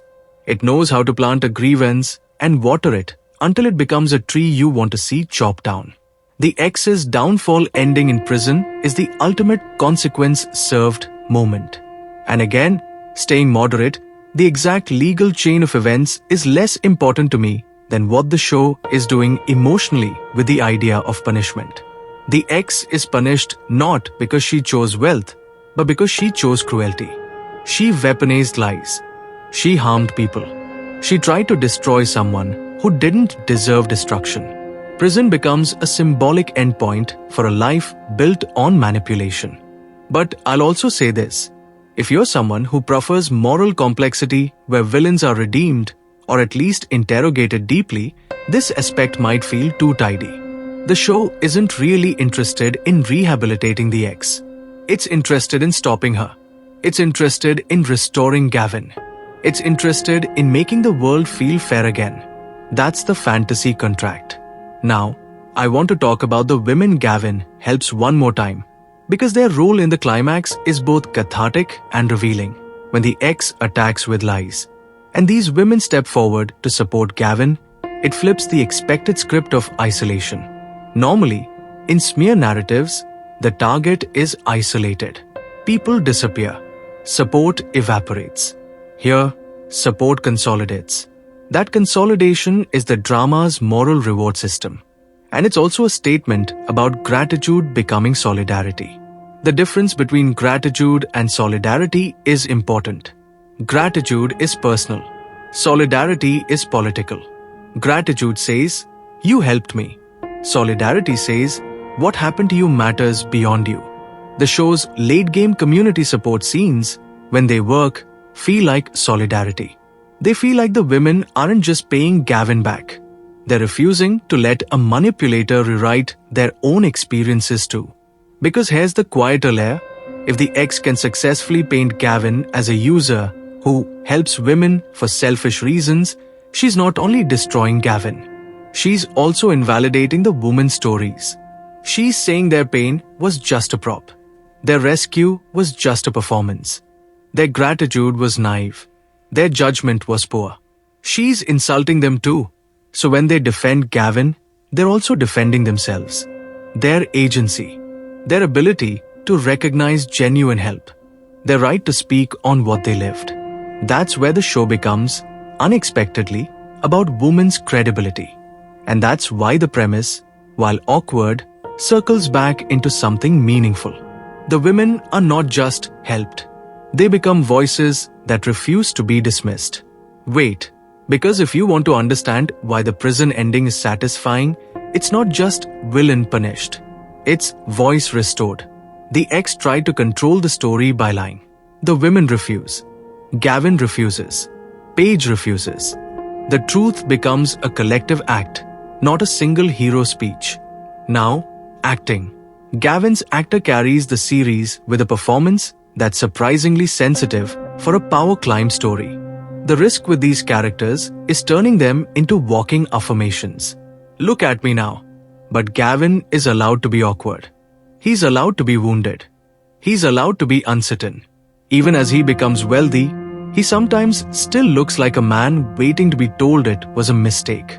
And that, weirdly, makes his triumph feel more earned than if he just turned into a superhero. Because the show is constantly reminding you, he didn't start with confidence. He started with shame. And shame doesn't dissolve just because your bank app has more zeros. Paige's actor, meanwhile, plays warmth without turning it into sugar. That's a hard thing. The good girlfriend role can become either bland or saintly. Paige stays human because she isn't always soft. She has boundaries. She can be disappointed. She can be firm. And the way she speaks, less performative, more direct, creates a contrast with the ex's social weaponry. Paige doesn't play games. She doesn't need to. Her power is clarity. The ex's actor is doing the polished cruelty thing with enough restraint that she doesn't become a cartoon, at least in the better written stretches. She's someone who believes she's entitled to a certain life and is willing to treat other people's dignity as collateral. She's also someone who's terrified of being judged for her choice, which is why she keeps doubling down. There are cowardice under the confidence. You can feel it when her control slips and the mask cracks. Those moments, tiny flickers of panic, make her more compelling than a one-note villain. And the supporting cast, the women Gavin helps, vary in how much individual texture they get. But the performances often fill in what the script doesn't. A lot of them play shame really well. Not melodramatic sobbing shame. The controlled kind. The "I'm fine" voice when you're not fine. The forced smile when you don't want to owe anyone anything. Those acting choices are what make the premise land emotionally. Now, cinematography and editing. The show uses money and class as a visual language, and it's consistent. When Gavin is broke, the camera tends to feel more observational, more handheld energy, more cramped framing. You're in the grind with him. As he rises, the camera becomes smoother, the frames become more symmetrical, the spaces become cleaner, the lighting becomes more glossy. It's not subtle, but it's coherent. What I found particularly effective is how the show sometimes uses reflective surfaces, glass walls, polished tables, windows, to emphasize the theme of being watched. Gavin rises and becomes visible, and visibility becomes a vulnerability. The show's mise-en-scene keeps reminding you of that. You see him in reflections. You see him through glass. You see him framed by doorways like he's being evaluated. It's a visual way of saying, this is what success costs. You don't get to be anonymous anymore. The music, too, is doing a lot of emotional management. There's a win motive, there's a tension motive, and sometimes they can feel repetitive. But when the show is at its best, it knows when to pull music away and let a scene breathe. Silence becomes a weapon. You hear the click of a heel in a hallway. You hear paper being set down. You hear a breath catch. Those sensory choices make the drama feel more grounded than its premise suggests. And sound design in particular matters in the humiliation and vindication scenes. When Gavin is humiliated early, the soundscape often feels exposed. Crowd murmur, background noise, the world not caring. When he's vindicated later, the soundscape tightens, voices become clearer, the room feels like it's listening. That shift in sonic attention mirrors the shift in social attention. He goes from being ignored to being heard. Now, themes. The biggest theme is class, obviously. The ex dumps him for a rich man, and the story uses that as a trigger for Gavin's rise.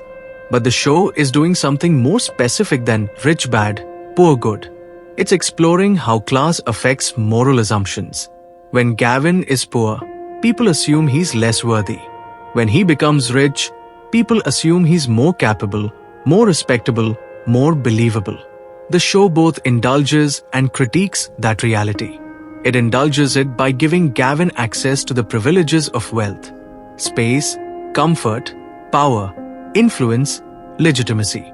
It critiques it by showing how easily those privileges can be turned against you when people decide you don't deserve them.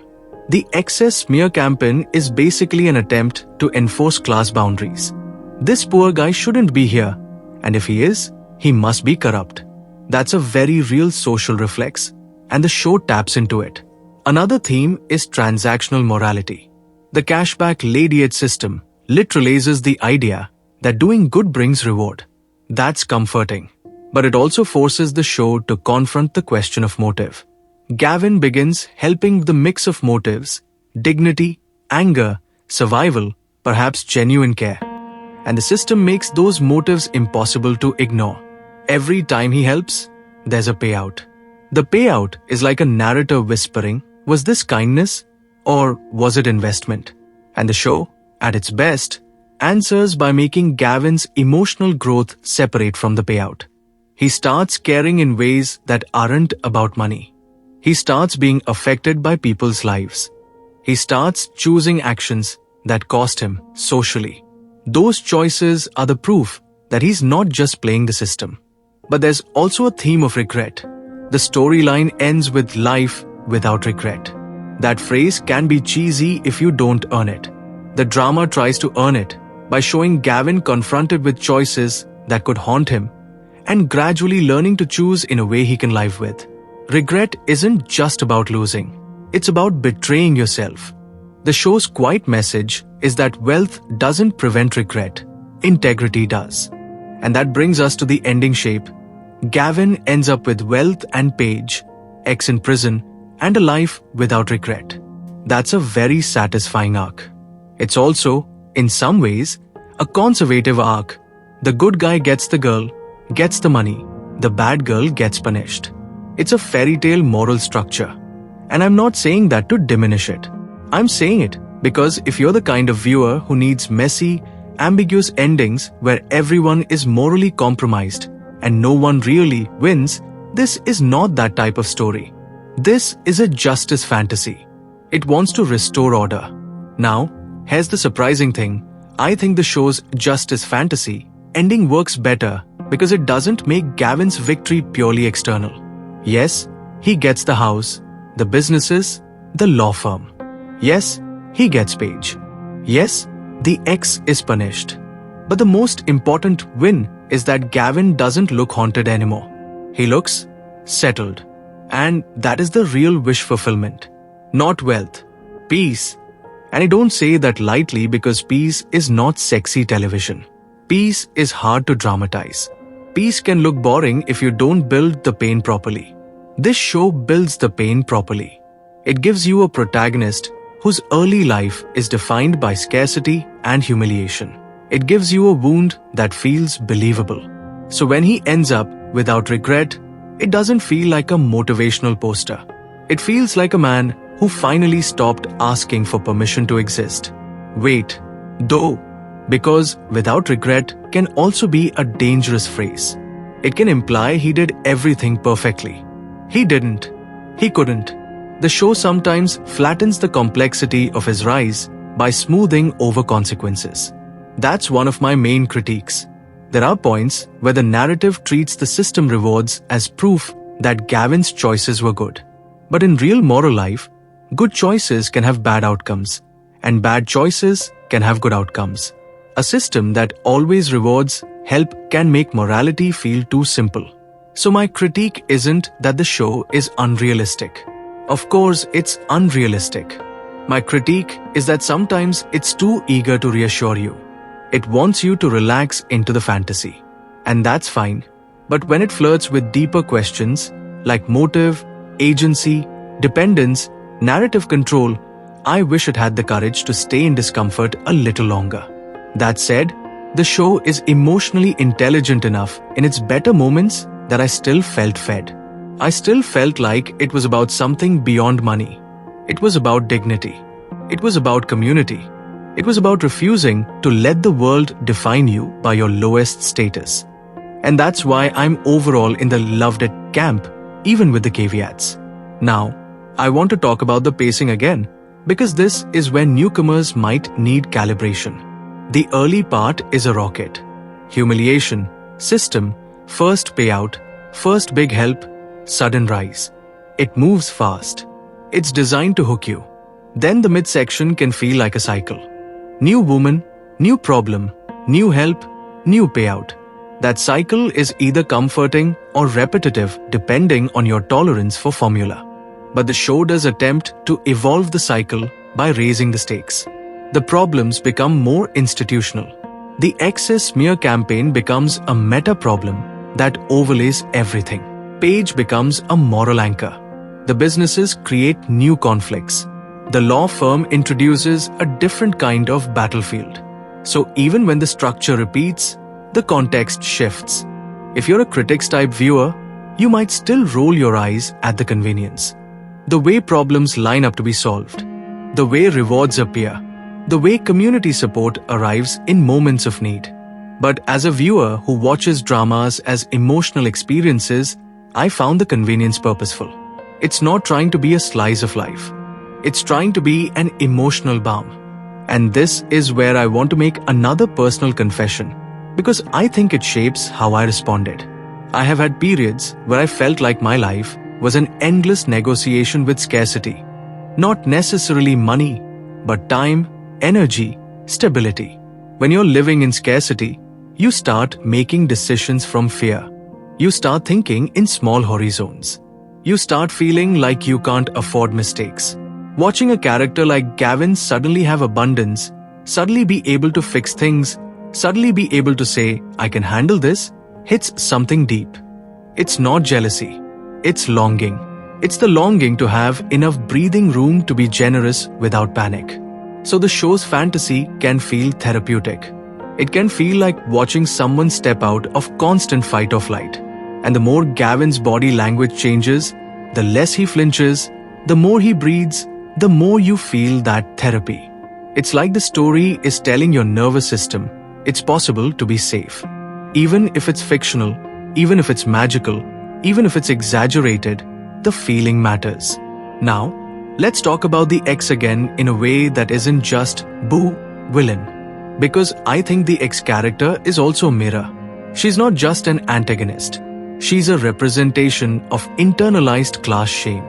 She dumps Gavin because she doesn't want to be poor. That's a fear lots of people have. Poverty is terrifying. The show isn't wrong to depict that fear. The problem is she externalized the fear by blaming Gavin. She treats his poverty like his moral failure. She treats love like a liability. And then, when Gavin rises, she panics. Not because she misses him emotionally, but because she feels exposed. The lies she tells aren't just attacks, they're defenses. They're attempts to justify her choice, to avoid admitting she hurt someone for status. Because if Gavin becomes successful and still decent, then her logic collapses. If the poor guy she dumped becomes the admirable one, then she's not practical. She's cruel. And that's not a self-image she can tolerate. So she doubles down, tries to rewrite him as a monster so she can remain the hero of her own story. That's actually psychologically coherent. And it makes her downfall feel less like evil punished and more like delusion confronted. She built a narrative where she was justified. The truth breaks it. Prison becomes the external consequence of internal rot. Do I think the show fully explores her psychology? Not really. It gives enough to make her feel plausible, but it's still primarily interested in her as an obstacle. That's fine. But it's also why some scenes might feel more satisfying than illuminating. You're not watching a complex portrait of a woman trapped by class anxiety. You're watching a villain get cornered. Paige, by contrast, represents a different response to the same world. Paige is not naive about power. She understands reputation. She understands pressure. But she refuses to trade ethics for comfort. And that contrast is the show's moral argument. Two women in the same society can make different choices, and those choices have consequences. Again, fairy tale logic, but emotionally legible. Now, all the women support Gavin payoff. I want to talk about the staging of that kind of moment, because the show, when it does it well, uses it like a choir. Not in a cheesy way, but in a rhythmic way. The X's lies create a single, sharp narrative. Gavin is bad. The woman's support creates multiple voices saying, no, and the plurality matters. It's not one person defending him. It's many. And that multiplicity creates weight. It makes the truth feel heavier than the lie. The cinematography often reflects that by widening the frame. You go from Gavin isolated to Gavin surrounded. The show uses bodies in space as a moral statement. Isolation is vulnerability. Community is power. And there's something genuinely moving about watching someone who started alone end up held by people he helped.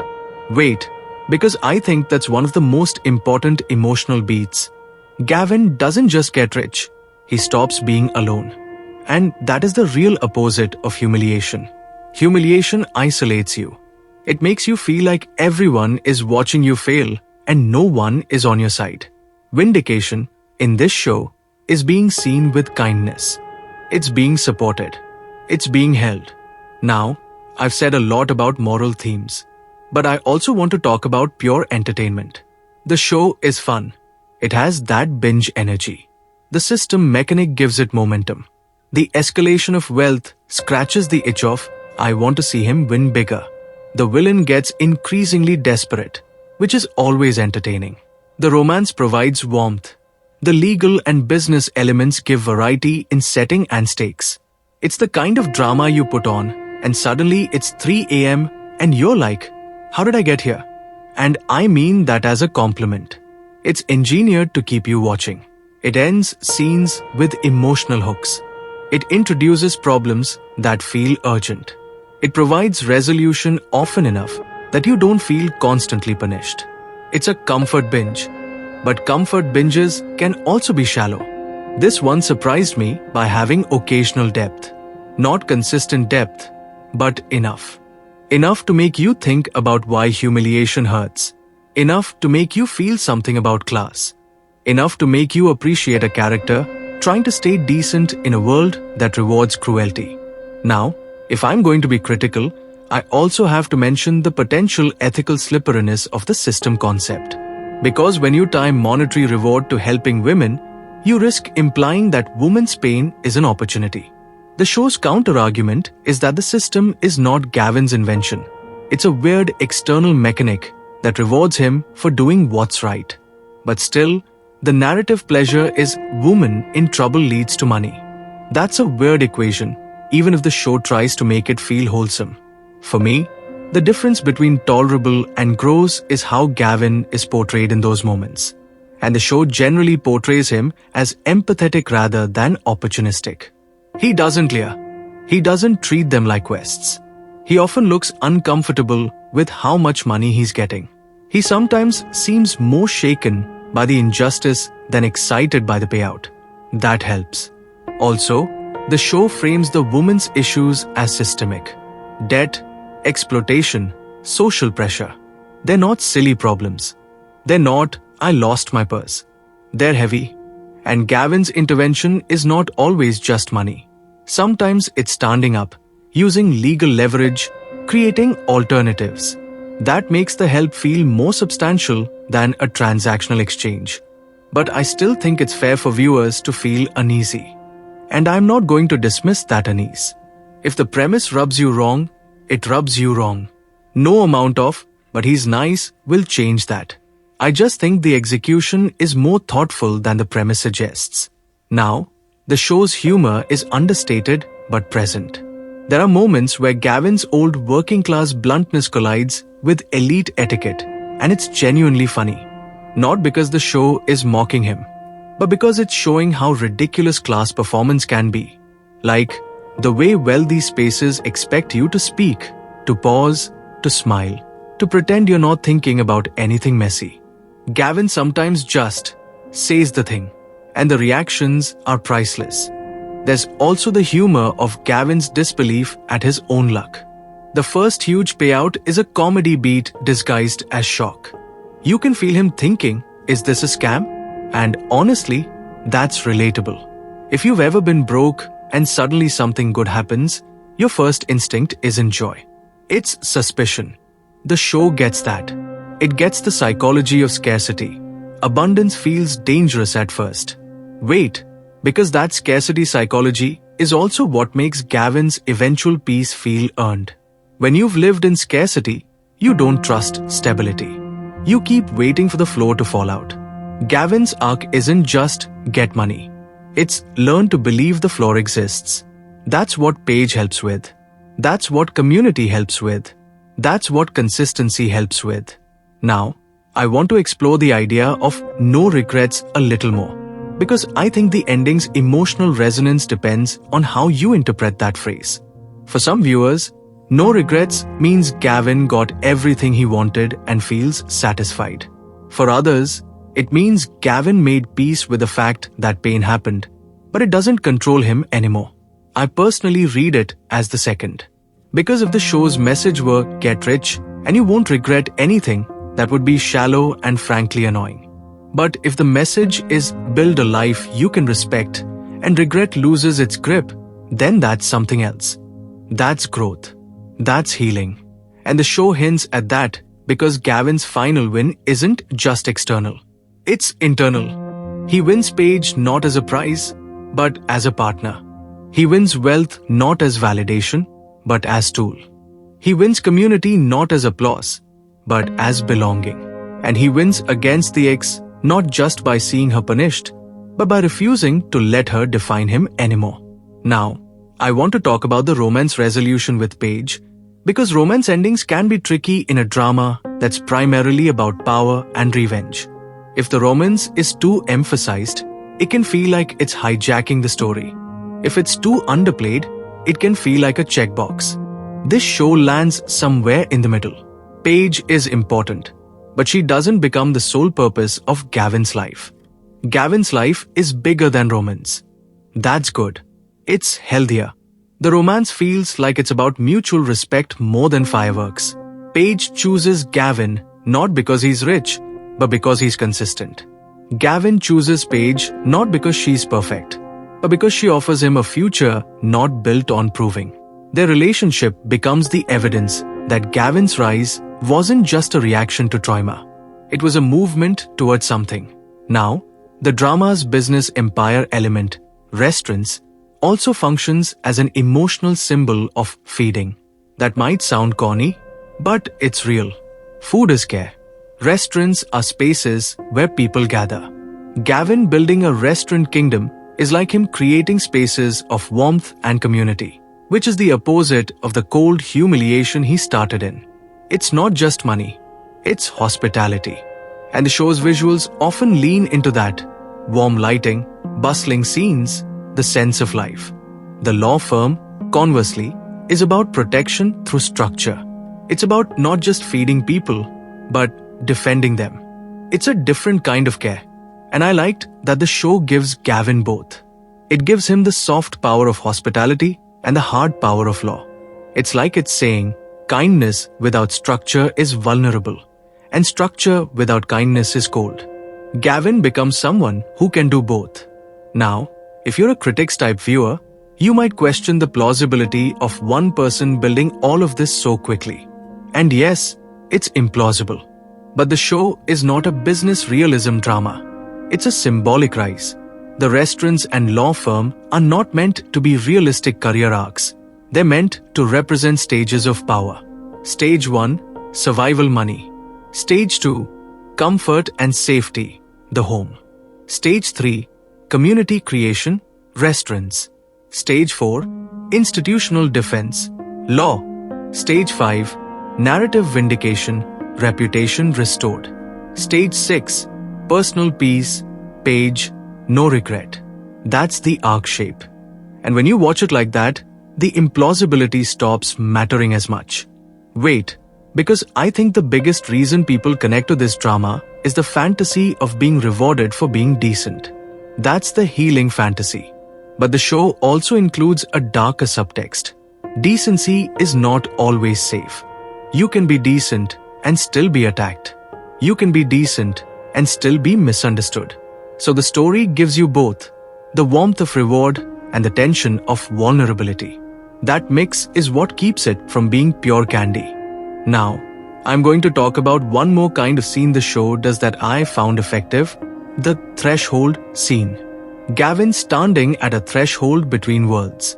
Early on, he stands at the threshold of wealth spaces and looks like he doesn't belong. Later, he stands at the threshold of his old life spaces and looks like he's outgrown them. That's a quietly painful image. Because rising means crossing thresholds. And crossing thresholds means leaving people behind. The show doesn't always linger on the grief of that. But when it does, it's haunting. There's something sad about not fitting anywhere. You're not fully part of your old world anymore. But you're not fully comfortable in your new world either. That in-between is lonely. Paige helps him feel less lonely. Community helps him feel less lonely. But the in-between still exists. And that's why the ex's attacks are so dangerous. They threaten to push him out of the new world while he's already been pushed out of the old world. They threaten to leave him with no home socially.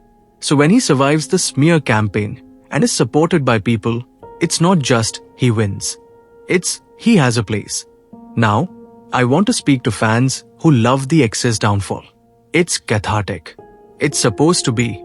But I'd encourage you to also notice what the show is saying about accountability. The ex ends up in prison not because she dumped Gavin. She ends up in prison because she escalated harm. She chose lies. She chose manipulation. She chose to attack the vulnerable. And the show is drawing a line. You can desire wealth. You can choose comfort. But you can't destroy people to justify yourself without consequence. That's a satisfying moral line. It's also a useful one. Because too many stories confuse ambition with villainy, especially for women. This story doesn't fully avoid that trap, but it tries. The ex's villainy is her cruelty, not her desire for a better life. Now, I want to address the audience question. Newcomers versus fans versus critics. If you're a newcomer to this kind of drama, this show could be a gateway. It's easy to follow, emotionally direct, with big payoffs. If you're a fan of revenge glow-up narratives, it's basically dessert. You get the humiliation, the rise, the comeuppance, the romance, the community support. If you're a critic, you might find the structure repetitive and the moral logic too tidy. But you might still appreciate the craft choices and the surprisingly thoughtful themes about narrative control and dignity. Now, let's talk about the show's title again, because I think it's doing more work than it seems. Diputus Hari, Bangkit Besok. Dump today, rise tomorrow. It implies immediacy. It implies that the pain is fresh and the comeback is imminent. That's part of the wish fulfillment. You don't have to suffer long. You don't have to languish. You can transform quickly. But the show also subtly undermines that title by showing that even if the rise happens quickly externally, internally it takes longer. Gavin rises tomorrow in terms of money, but he doesn't rise tomorrow in terms of self-worth. That takes time. That takes Paige. That takes community. That takes repeated choices. So the title is a promise, but the show adds a footnote. Rising is not just the external comeback. It's the internal reconstruction. Wait, because that's the part that made me feel unexpectedly emotional. The show is loud and flashy, but underneath it is a quiet story about a man learning to stop hating himself. And if you've ever carried self-hate, even mildly, you know how sticky it is. You can win awards, get promotions, get applause, and still feel like you're faking. You can still feel like you're one mistake away from being exposed. Gavin's arc is about loosening that grip. That's why Paige's question, "Do you like you?" matters. That's why the community support matters. That's why the ex's lies matter. They're trying to resurrect the old self-hate. And Gavin's victory is refusing to let them. Now, it's time for me to be honest about what didn't work for me sometimes. The show's escalation can be so fast that it reduces the sense of struggle. When you go from small help to huge reward to luxury life quickly, you can lose the texture of effort. That's fine in a fantasy, but it can make the emotional stakes feel less earned if the show doesn't compensate with internal struggle. It usually does, but not always. There are also moments where the show's moral universe feels too clean. Gavin helps, Gavin is rewarded, Gavin is vindicated. That can feel simplistic. And sometimes the woman's support feels too perfectly timed, too perfectly unanimous. Real communities are messy. People disagree. People hesitate. People have their own fears. The show leans toward idealization. Again, that's the fantasy contract. But if you're someone who needs mess, you might find it too neat. I also think the show occasionally overindulges in look at his wealth now visuals. The luxury home, the suits, the cars, the polished spaces. Those shots are satisfying, but can start to feel like flex porn if not balanced with emotional substance. The best episodes or stretches balance it. The weaker ones lean too hard on the shine. But despite those critiques, the show kept me emotionally invested because it never forgot the original wound. It never forgot that this started with a man being treated like he was disposable. And that wound is a powerful engine. It's also a universal one. We've all been disposable to someone. Maybe not in a class-based breakup, but in some form. Someone treating you like you were a convenience. Someone rewriting your worth based on what you could provide. Gavin's story is a fantasy of refusing that. Now, I want to talk about the climax shape again, particularly the idea of the women he helped coming back to support him. The first time you see that kind of support in a show, it can feel cheesy. But if the show has done the groundwork, if you've seen Gavin's consistent care, then it becomes moving rather than cheesy. It becomes a payoff of emotional investment. Like, oh, this is what it means to build a life around people rather than status. Gavin's ex built her life around status and ended up isolated. Gavin built his life around people and ended up supported. That's the show's moral math. And the prison ending is the punctuation mark on that moral math. It's the show saying status without integrity collapses. Again, fairy tale, but satisfying. Now, I'm going to zoom out and talk about what kind of viewing mood this drama suits. This is not a drama you watch when you want subtlety. This is a drama you watch when you want emotional clarity. When you want someone to be wrong and then be proven wrong. When you want kindness to matter. When you want the humiliated to rise. When you want consequences. It's a drama you watch when you're tired of grey and you want a story that paints with bold colors. And I don't say that like grey is bad. I love messy, ambiguous stories too. But there's a place for bold moral arcs. There's a place for catharsis. There's a place for, I want to watch someone get what they deserve. Diputus Hari, Bangkit Besok lives in that place. Wait, because here's the real question I think viewers should ask themselves before diving in. Do you want to feel empowered? Or do you want to feel challenged? If you want to feel empowered, this drama will feed you. If you want to feel challenged, it might occasionally challenge you, but it will mostly comfort you.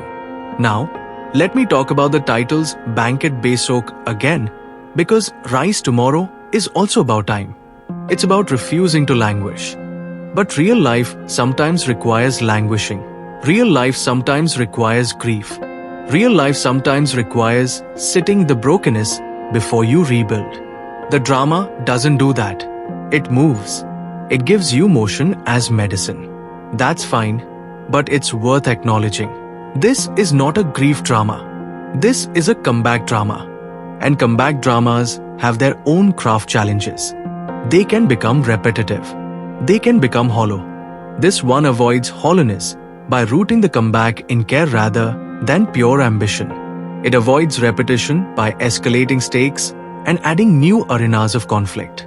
It avoids emptiness by giving Gavin a romance that is not just a prize, and by giving him a community that makes his success feel connected to others. And the show's use of the Lady Ed system, while controversial, becomes a narrative way of forcing Gavin to keep choosing care. It's like the universe is pushing him toward the kind of man he could be. Again, fantasy. But emotionally, it works. Now, verdict time, because I've been circling it, but I'm not going to rush it. I want to land it cleanly. Diputus Hari, Bangkit Besok is, at its core, a cathartic wish-fulfillment drama about dignity, losing it, rebuilding it, and refusing to let anyone else hold it hostage. It's loud, it's glossy, it's often absurd in how quickly it escalates, but it's also surprisingly tender in how it portrays the psychology of scarcity, shame, and the slow work of learning to accept respect. I loved it, with caveats. I loved the momentum.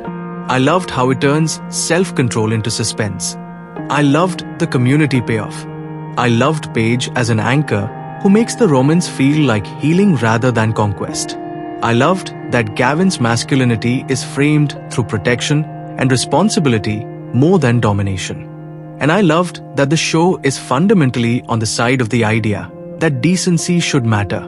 My mixed feelings are about the premise's transactional gender framing, which the show mostly handles thoughtfully but can't fully escape, and about the occasional overindulgence in wealth, spectacle, and tidy moral certainty. Sometimes it smooths over complexity that it's actually capable of exploring. Sometimes it presses the same emotional buttons in predictable ways.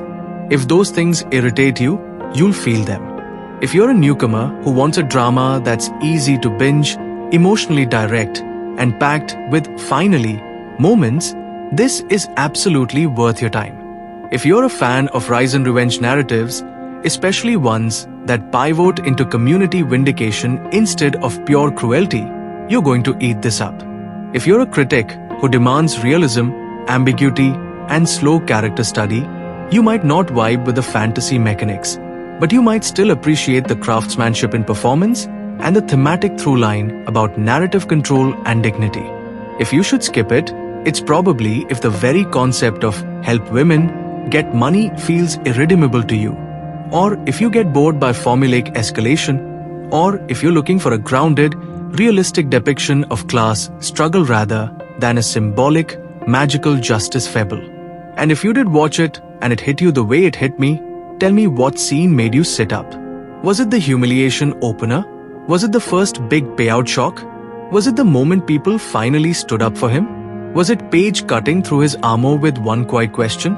I want to know where you felt the hook in your body. This has been Flick Flair. If you want more long-form drama reviews that actually live inside the story instead of just summarizing it, subscribe and hang around. And remember, the best revenge isn't making them regret leaving. It's making sure you don't regret becoming yourself.